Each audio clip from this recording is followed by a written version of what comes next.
Hello students, सुप्रभात। आप सब कैसे हो स्टूडेंट्स? आज हम लोग पढ़ेंगे नीति के दोहे। नीति के दोहे में हम लोग कबीर, रहीम और तुलसी के कुछ दोहे पढ़ेंगे। ये तीनों कवि हमारे समाज को सही दिशा दिखाने के लिए कुछ अनमोल दोहे लिखे हैं और इन दोहों में वो अपने जीवन के अनुभवों को छोटे छोटे छंदों के रूप में व्यक्त किया है। तो आइए आज हम लोग इन तीनों के कुछ दोहों समझे क्या लिखे हैं, इसके द्वारा वो हमें कौन सी शिक्षा देना चाहते हैं, क्या प्रेरणा देना चाहते हैं। तो देखिए, पहले हम लोग पढ़ेंगे कबीर के दोहे। पहला दोहा है, अति का भला न बोलना, अति की भली न चूप। अति का भला न बरसना, अति की भली न धूप। हमारे कबीर दास जी इस दोहे के द्वारा क्या बोलना चाहते हैं? अति मतलब अधिकता होता है, किसी भी चीज का अधिकता को अति कहते हैं। तो कबीर दास जी इस दोहे के द्वारा बताना चाहते हैं कि मनुष्य को, किसी भी व्यक्ति को जरूरत से ज्यादा, आवश्यकता से ज्यादा हमें नहीं बोलना चाहिए। अति की भली न चुप और न आवश्यकता से ज्यादा चुप रहना चाहिए। अर्थात जहां हमें जरूरत है, यदि हम वहां अपनी बात को नहीं रखते हैं तो वो भी सही नहीं है, क्योंकि सामने वाला हमारी भावना को कैसे समझेगा कि हमें क्या कहना चाहिए। इस समय उस चीज को वहां व्यक्त करना चाहिए। तो अपनी आवश्यकता अनुसार उस परिस्थिति को देखते हुए हमें अपने हिसाब से हमेशा बोलना चाहिए।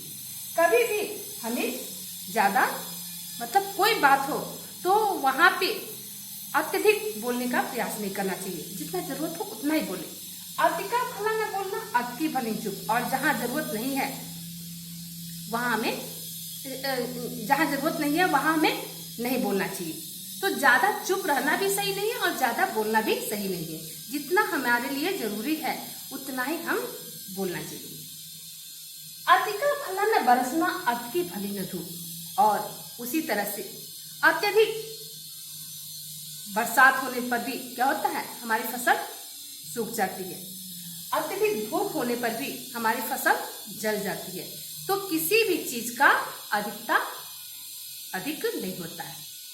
जरूरत पड़ने पर मनुष्य को आवश्यकता अनुसार ही बोलना चाहिए और जहां नहीं जरूरत है वहां हमें नहीं बोलना चाहिए। उसी प्रकार जैसे अगर अत्यधिक बारिश हो जाए, हमारी फसल क्या होती है, उस बारिश के पानी से गल जाती है।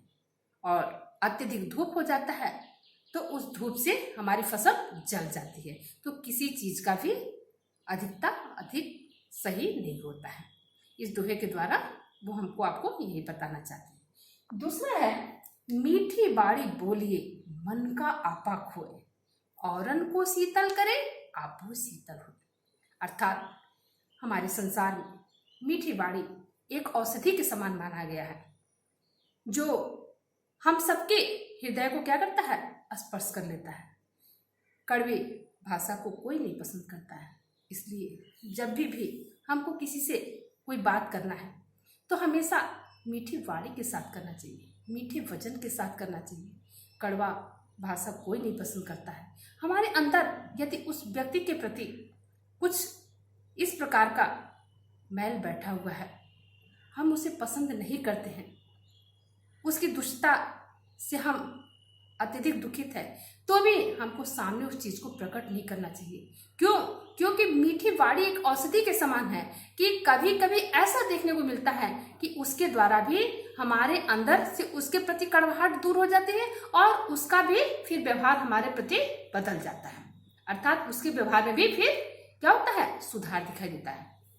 तो मीठी बाड़ी बोलिए मन का आपा खोए, क्योंकि मीठी बाड़ी बोलने से केवल हम दूसरे के नहीं, अपना भी हमारा हृदय क्या होता है, तो उस मीठी वचन से उसमें हम खो जाते हैं। अर्थात उसमें मिठास भर जाता है, हमारा मन अपने आप में शांत रहता है। और हमको शीतल करे आप भी शीतल है। मीठे वचन बोलने से, शांत रहने से हम दूसरे को तो शीतलता देते ही हैं, अपने आप में भी हम शीतलता प्रदान करते हैं, प्राप्त करते हैं। क्यों? क्योंकि आप देखिए, यदि आप अपनी उत्तेजना को किसी दूसरे व्यक्ति के प्रति कभी प्रकट करते हैं तो वो भी उत्तेजित होता है। आप 4 बोलते हैं, वो 2 ही बोलता है, लेकिन उस 2 शब्द को फिर आप अपने दिमाग में घर कर जाते हैं, आप अपने हृदय में बैठा लेते हैं और फिर वो आपको क्या करता है, हर समय बेधता है। तो यहाँ इसके द्वारा यही बताया गया है कि मीठी बाणी बोलिए, कि हमें अपने अंदर की कड़वाहट, गुस्सा को दूर करके, किनारे करके हर व्यक्ति के साथ मीठे वचन में बात करना चाहिए, उसके साथ अच्छा व्यवहार करना चाहिए, जिससे यदि कितना भी दुष्ट प्रकृति का, दुष्ट स्वभाव का व्यक्ति है तो उसके अंदर भी धीरे धीरे फिर हमारी वो मिठास जो है उसके अंदर जाएगी और उसके भी अंदर उस प्रकार के व्यवहार दिखाई देंगे। तीसरा है, बड़ा हुआ तो क्या हुआ, जैसे पेड़ खजूर, पंथी को छाया नहीं, फल लागे अति दूर। उस बड़प्पन का क्या फायदा जो खजूर के पेड़ जैसा है, कि देखने में तो खूब बड़ा दिखाई दे रहा है, बड़ा हुआ तो क्या हुआ, जैसे पेड़ खजूर, जो राहगीर को छाया न दे सके। यदि रास्ते में जो पेड़ होता है वो क्या करता है, तो यदि हम गर्मी से परेशान रहते हैं, व्याकुल रहते हैं, तो हमको ये लगता है कि इस पेड़ की छाया में जल्दी से शीघ्र वहां पहुंचे और थोड़ा आराम करें, या फिर उसके किनारे हमें चलने में राहत मिलता है। तो उस बड़प्पन से क्या फायदा, उस बड़े होने से क्या फायदा जो खजूर के पेड़ जैसा है, जो हमको छाया भी नहीं दे सकता है और उसका फल भी इतना दूर लगा है कि यदि हमें उसकी जरूरत है, यदि हमें भूख लगी है तो हम उसको समय से पा नहीं सकते। तो उस बड़प्पन से कोई मतलब नहीं। इसके द्वारा वो हमको आपको पता है कि उस बड़प्पन से क्या फायदा, उस बड़े होने से क्या फायदा, जिससे किसी दूसरे व्यक्ति को कोई लाभ न मिल सके, अर्थात दूसरा व्यक्ति हमसे कुछ लाभ न उठा सके और हम कहें कि हम बहुत बड़े हैं, उस बड़े होने का कोई मतलब नहीं है। अर्थात हम बने हुए हैं परोपकार के लिए और दूसरा हमसे अगर लाभ उठाता है तो उसी में हमारा जीवन सफल होगा। चौथा है, कबीरा संगत साधु की, जो कंधी की बास, जो कंधी कुछ देर नहीं तो भी बास सुबास। कबीर दास जी क्या कहते हैं इस दोहे के द्वारा, कबीरा संगत साधु की, साधु मतलब सज्जन होता है। कबीर दास जी कहते हैं कि हमें हमेशा यह प्रयास करना चाहिए कि हमें सज्जन व्यक्तियों का साथ करना चाहिए, दुर्जन का नहीं। क्यों कि सज्जन व्यक्ति का साथ करने से क्या फायदा होता है, जो गंधी की बास, उसके अंदर एक अलग सुगंध होता है, उसकी सज्जनता की, उसके अच्छे स्वभाव की, जिसके द्वारा हमारे अंदर भी उसके साथ रहने से नहीं ज्यादा तो थोड़ा गुण भी तो जरूर आता है। और कभी कभी ये देखने को मिलता है कि बहुत दुष्ट प्रकृति का व्यक्ति भी क्या होता है, सज्जन व्यक्ति के साथ रहते रहते बिल्कुल बदल जाता है। जो करने कुछ दे नहीं, यदि वो सज्जन व्यक्ति सामने से प्रत्यक्ष रूप में हमको कुछ नहीं देता है तो भी अप्रत्यक्ष रूप में उसके कुछ गुण तो हमारे अंदर अवश्य आते हैं। जो गंदे कुछ दे नहीं तो भी वास सुबास, तो भी वो क्या करता है, वास सुबास, अर्थात हमें सुगंधित करता है, हमारे अंदर सुगंध भरता है, अर्थात हमारे अंदर अपने कुछ गुण जरूर डाल देता है। कैसे, अप्रत्यक्ष रूप में, साथ साथ रहने से हमारे अंदर उसके स्वभाव के गुण आने लगते हैं। नेक्स्ट हम लोग रहीम दास के दोहे हम लोग पढ़ेंगे अब, ठीक है। क्या है उनका पहला दुआ, रूठे सुजन मनाइए, जो रूठे 100 बार, रहीमन फिर पोइए, टूटे मुक्ता हार। रहीम दास जी क्या कहते हैं, सुजन मतलब सज्जन व्यक्ति, यदि कोई सज्जन व्यक्ति हमसे रूठ जाता है तो रूठे सुजन मनाइए, तो हमें क्या करना चाहिए, उसे बार बार मनाने का प्रयास करना चाहिए। रूठे सुजन मनाइए, जो रूठे 100 बार, अर्थात वो बार बार यदि हमसे रूठ जाता है तो हमें उसे बार बार मनाने का प्रयास करना चाहिए। क्यों, क्योंकि उसके साथ रहने से हमारे अंदर क्या होता है, उसके मानवीय गुण आते हैं।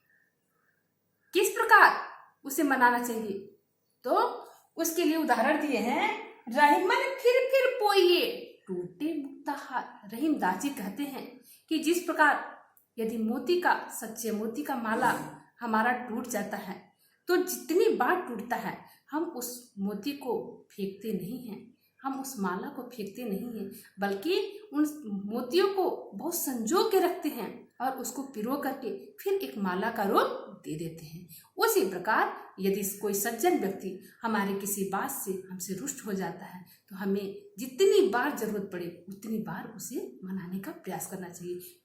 क्योंकि यदि हम उसके इर्द गिर्द रहेंगे, यदि हम उसके साथ रहेंगे तो जाहिर सी बात है कि उसके कुछ गुण हमारे अंदर अवश्य आएंगे। वो हमें क्या करेगा, तो हमेशा हमारा मार्गदर्शन ही करेगा। दूसरा है, रहीमन विपदा हो भली जो थोड़े दिन होए, हित अनहित या जगत में जान पत सब कोय। रहीम दास जी देखिए इसके द्वारा बहुत अच्छा, इस दोहे के द्वारा हमको आपको प्रेरणा दी है। कह रहे हैं रहीमन विपदा हो भली जो थोड़े दिन होए, कि वो विपत्ति बढ़िया होता है, हमारे आपके जीवन, सबके जीवन में अवश्य आना चाहिए, लेकिन क्या, थोड़े दिन के लिए, ज्यादा लंबे समय के लिए नहीं। यदि उस तरह की विपत्ति क्षण भर के लिए भी हमारे आपके जीवन में ना आए तो हम हित अनहित या जगत में जान परत सबको हम नहीं पहचान पाएंगे कि हमारा अपना कौन है, हमारा पराया कौन है, हमारे लिए कौन अपने समय को दे सकता है, हमारे लिए खड़ा हो सकता है, हर समय हमारा साथ दे सकता है। तो हित और अहित हम उसी समय पहचान पाते हैं कि कौन हमारा हितैषी है और कौन हमारा हितैषी नहीं है।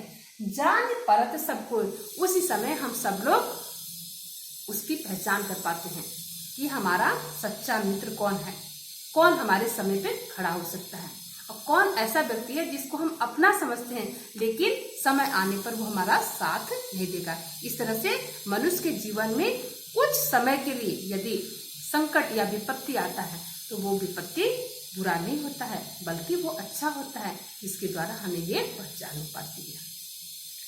अगला है, रहीमन दे कि बड़ेन को लघु नतीजे डारे, जहां काम आए सुई कहाँ करे दरबार। रहीम दास जी क्या कहते हैं कि यदि किसी को आप बड़ा देखते हैं तो अपने आप को छोटा मत समझिए, यदि कोई बड़ी चीज देखते हैं तो छोटी चीज को तुच्छ मत समझिए। क्यों, जहां काम आए सोई कहाँ करे दरबारी। तो जहां यदि छोटी वस्तु की हमें जरूरत है वहां बड़ी चीज से काम नहीं होगा। इसीलिए उन्होंने सुई और तलवार का उदाहरण दिया है कि यदि हमें कपड़ा सिलने के लिए सुई की जरूरत है तो वहां यदि हम बड़ा औजार यानी तलवार उठाएं तो क्या कपड़ा हम तलवार से सिल सकते हैं, बल्कि क्या करेंगे, उसको और हम फाड़ देंगे और काट देंगे। तो इसलिए कभी भी किसी भी मनुष्य को अपने को छोटा नहीं समझना चाहिए। उदाहरण के तौर पे आप समझ लीजिए कि यदि कोई डॉक्टर है, इंजीनियर है, तो वो अपने पेशे में डॉक्टर और इंजीनियर है और एक छोटा सा कर्मचारी जो आपके हमारे घर काम करता है, मानिए कि अगर आपके हमारे यहाँ पानी का इस समय दिक्कत है तो पानी को ठीक करने के लिए प्लम्बर की जरूरत है, वो प्लम्बर ही मेरे लिए डॉक्टर है। अर्थात वो छोटा नहीं है बल्कि वो अपने लाइन में डॉक्टर है।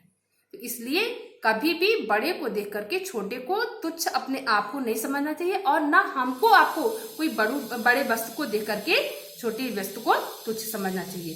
सबका अपना अपना स्थान होता है और सबका अपना अपना काम होता है, अपने अपने लाइन में सब बड़े होते हैं। नेक्स्ट है, जो रहीमन उत्तम प्रकृति का कर सकत कुसंग, चंदन विष व्यापक नहीं लिपटे रहत भुजंग। जो रहीम उत्तम प्रकृति, उत्तम मतलब अच्छे, प्रकृति मतलब स्वभाव। अगर रहीम दास जी कह रहे हैं कि जो व्यक्ति यदि अच्छे स्वभाव का है तो का कर सकत कुसंग, तो यदि वो बुरे व्यक्ति के बीच में भी जाएगा तो उसके ऊपर उसका कोई प्रभाव नहीं पड़ेगा, अर्थात उसके अंदर वो बुराई का गुण नहीं आएगा। यदि वो स्वयं में अच्छा है, अच्छे स्वभाव का है, तो बुरे समाज में रहने से, बुरे व्यक्ति के बीच में रहने से उसके अंदर बुराई नहीं आएगा। कैसे? तो उदाहरण से समझिए, चंदन विष व्यापक नहीं लिपटे रहत भुजंग। चंदन के पेड़ की सुगंध से सांप जो होता है इतना प्रभावित रहता है कि हर समय उसमें लिपटा रहता है, लेकिन उसके बाद भी कभी चंदन के पेड़ में उसका विष नहीं आ पाता है। वो अपनी खुशबू वैसे ही बिखेरती रहती है, चाहे उसकी सर्प है या नहीं है। तो उसी प्रकार यदि जो व्यक्ति अच्छे स्वभाव का है वो अपना गुण हर जगह अपनी अच्छाई को बिखेरता रहेगा, उसके अंदर अवगुण नहीं रह पाएगा। अगला हमारा तुलसीदास का दोहा है। देखिए तुलसीदास के दोहे देखिए, तुलसी मीठे बचन पे सुख उपजत चहुओर, वशीकरण यह मंत्र है तलते वचन कठोर। तुलसीदास जी क्या कहते हैं? तुलसी मीठे वचन पे सुख उपजत चहुओर। तुलसीदास जी कहते हैं कि मीठे वचन क्या है? जो चारों तरफ समस्त दिशाओं में हमें सुख प्रदान करता है। अभी हम लोग कबीर का दोहा पढ़े थे, उसमें भी था मीठी बाड़ी बोलिए। अर्थात कहने का मतलब है, हमारे सभी कवियों का यह मानना है कि मीठा वचन, मीठी बाड़ी जो होता है वो हमें क्या करता है? एक औषधि के समान होता है। समस्त दिशाओं में, सभी व्यक्तियों में वो क्या करता है? सुख उपजत चहुओर, शांति फैलाता है। सबके मन को वो प्रफुल्लित करता है, सबके हृदय को वो छू लेता है। तो ये भी देखिए क्या कर रहे हैं, तुलसी मीठे वचन से सुख उपजत चहुओर, यानी कि मीठी बाड़ी बोलने से सबके हृदय को वो प्रभावित करता है, चारों तरफ सुख फैलाता है। वशीकरण यह मंत्र है तलते वचन कठोर।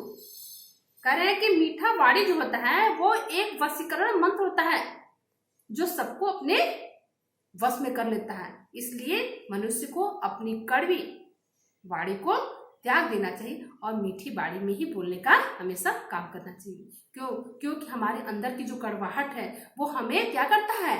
और भी खाई की तरफ ले जाता है। तो यदि हमें जीवन में आगे बढ़ना है, यदि हमें जीवन में सफल होना है, तो मनुष्य को पहला काम करना है कि अपनी बाड़ी पर कंट्रोल करना है और मीठी बाड़ी में ही किसी से भी बात करने का काम करना है। तो आज से पहला काम आप शुरू करिए कि अपने अंदर की कड़वाहट, चाहे उसके प्रति कितना भी आपके मन में कड़वाहट है, लेकिन उसको दूर करके उस व्यक्ति के साथ अच्छा व्यवहार करिए। और उससे क्या होगा? तो ये वशीकरण मंत्र है कि मतलब उसके मन में भी यदि आपके प्रति मैल है तो वो धीरे धीरे फिर वो शांत हो जाएगा और आपके साथ भी वो अच्छा व्यवहार करने लगेगा।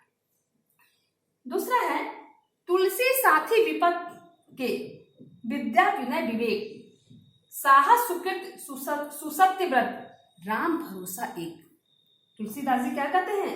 तुलसी साथी विपत्ति के। तुलसीदास जी कह रहे हैं विपत्ति का साथी हमारा क्या होता है? तो विद्या विनय विवेक। विद्या मतलब ज्ञान, विवेक, विनय, विनय मतलब विनम्रशीलता, विवेक हमारे विवेक बुद्धि। ठीक है, तो विपत्ति के समय हमें अपना ज्ञान, अपनी विनम्रता, अपनी बुद्धि, इन तीनों चीजों का त्याग नहीं करना चाहिए, बल्कि कितना भी संकट आए, कितनी भी विपत्ति हमारे ऊपर आए, तो हमें हमेशा अपने ज्ञान, विवेक शक्ति और अपनी विनम्रता के साथ काम करना चाहिए। ये क्या करता है?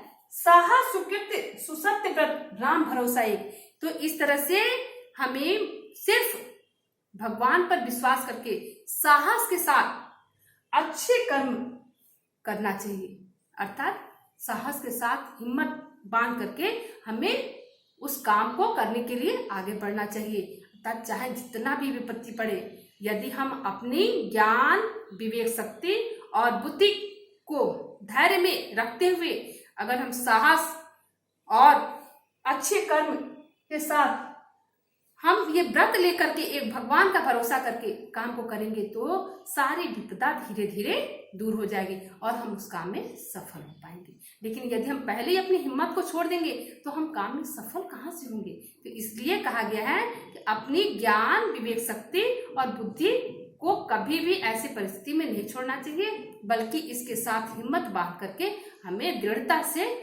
काम को आगे बढ़ाना चाहिए। लास्ट हमारा है, तुलसी इस संसार में भांति भांति के लोग सबसो हिलमिल चलिए नदी नाव संजो। तुलसीदास जी कहते हैं इस संसार में तरह तरह के व्यक्ति हैं, तरह तरह के लोग हैं, भांति भांति के लोग। सबसे मिलजुल चलिए, अर्थात सबके साथ हमें मिलजुल कर व्यवहार करना चाहिए, सबके साथ हमें मिलजुल कर बात करना चाहिए, सबके साथ हमारा अपना व्यवहार सही रखना चाहिए। कैसे? उसके लिए उदाहरण दिए हैं नदी नाव संजो, कि जिस प्रकार नाव जो होता है वो नदी में मिलते हुए, नाव कैसे चलता है तो नदी में हिलोर मारते हुए, हिलते हुए उस पार जाके वो उसका ठिकाना लगता है। उसी प्रकार हमें अपनी ये जीवन रूपी नैया को भी इस भवसागर से यदि पार करना है तो संसार में रहने वाले सभी व्यक्तियों के साथ अच्छा व्यवहार करना चाहिए, सबके साथ मिलजुल कर हमें व्यवहार करते हुए अपनी इस जीवन रूपी भवसागर से पार होना चाहिए, तभी हमारा उद्धार हो सकता है। तो इन तीनों कवियों ने कुछ दोहों के द्वारा हमको आपको प्रेरणा दिया है कि किस प्रकार हमें जीवन में आगे बढ़ना चाहिए, किस प्रकार सबके साथ व्यवहार करना चाहिए, कैसे अपने जीवन में हमें सफल होना है। तो आपको समझ में आ गया होगा। तो आज का टॉपिक हम समाप्त करते हैं।